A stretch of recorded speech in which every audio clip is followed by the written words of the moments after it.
Hello everyone. আজকে সন্ধ্যায় মনে হচ্ছিল গরম, গরম কি খাওয়া যায় যেটা খেলে খুব ভাল লাগবে।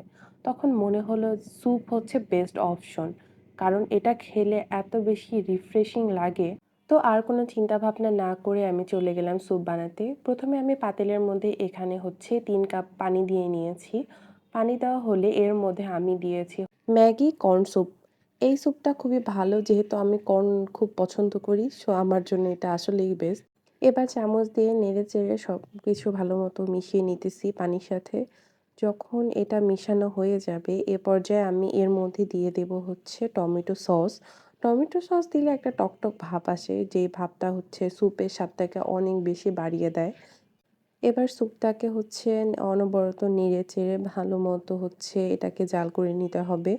এটা যখন আস্তে, আস্তে ঘন হয়ে আসবে এবং এটার মধ্যে দেখা যাবে যে বলক চলে এসেছে, তখন হচ্ছে এর মধ্যে আমি দিয়ে নিয়েছি হচ্ছে একটা নুডলস। এই নুডলসটাকে আমি একদম ভেঙে গুঁড়া, গুঁড়ো করে নিয়েছিলাম। তারপর এটাকেও নেড়ে-চেড়ে হচ্ছে আস্তে, আস্তে মিশিয়ে নিলাম স্যুপের সাথে।